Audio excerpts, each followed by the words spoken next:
Hey everyone, and welcome back to my channel. So as promised, I have my first book here that I'm going to review, and it's by Joe Abercrombie. It's called The Blade Itself.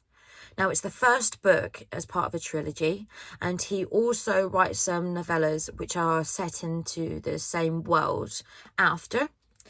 I would just start by reading you the blurb on the back. So, Logan Ninefingers, infamous barbarian, has finally run out of luck. Caught up in one feud too many, he's about to become a dead barbarian, leaving nothing behind but bad songs and dead friends. Jezal Dan Luther, paragon of selfishness, has nothing more dangerous in mind than winning glory in a fencing circle. But war is brewing, and on the battlefields of the frozen north, they fight altogether bloodier rules. Inquisitor Glockta, cripple turned torturer, would like little better than to see Jezal come home in a box. But then he hates everyone. Cutting treason out of the heart of the Union, one confession at a time, leaves little time for friendships. And his latest trail of corpses would lead straight to the rotten heart of the government, if he can just stay alive and long enough to follow it. Now, I found that the blurb was slightly misleading, actually. There are certain elements of this that I don't know if it's because he's setting up in the future books, but there's some untruths as far as the first book is concerned. So this book is a fantasy or a grimdark novel. So grimdark, if you're not familiar with the word, means it's kind of like dystopian.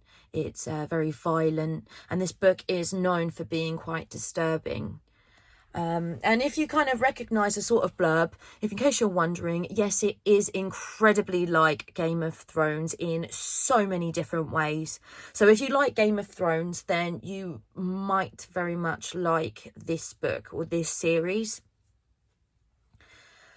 Did I enjoy the book?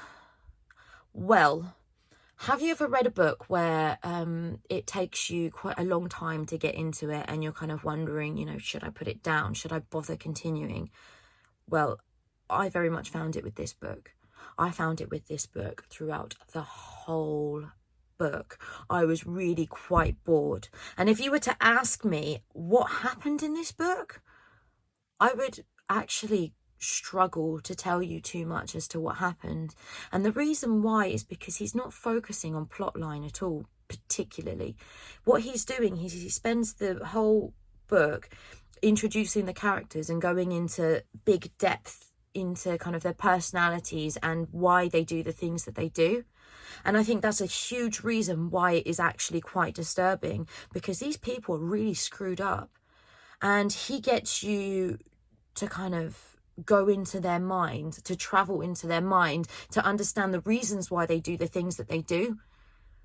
And in certain instances, you do tend to actually have sympathies and start rooting for these characters. And that's what makes it so disturbing. You got your sociopath, you got your ridiculously narcissistic people, you got, I don't know, it's a world, it's set in a world where everything is screwed up and violent and everything. Will I read the second book? Yes. I've just spent over 400 pages reading an introduction, and I feel like I owe it to myself to have not wasted my life to actually continue and read the second book. Although I will not be just running and getting it as soon as possible, I can wait.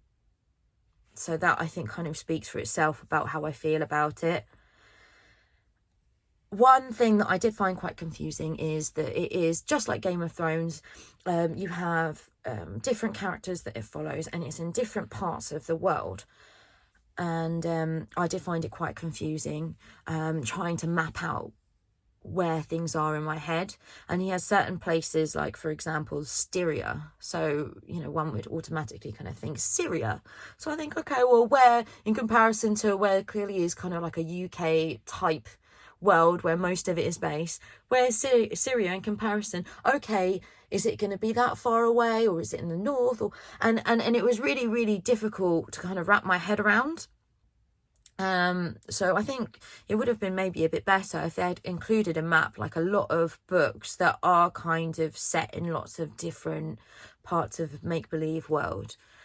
Another thing that I found really confusing is he talks about eaters quite a lot, and it's quite far into the book where you find out actually what eaters are, and kind of a bit of what their intentions are, and I don't think he explains particularly well what they are.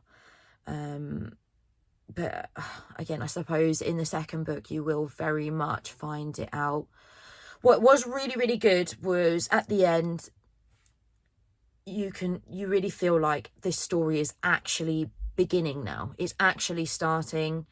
So he has set it up where, you know, you do want to know where the characters are going, and you get this feeling that as soon as the next book starts, it's just going to be go, go, go from there, like non-stop. So I am really looking forward to it in that sense. Now, what rating would I give it out of 10? Honestly, I'd probably give it maybe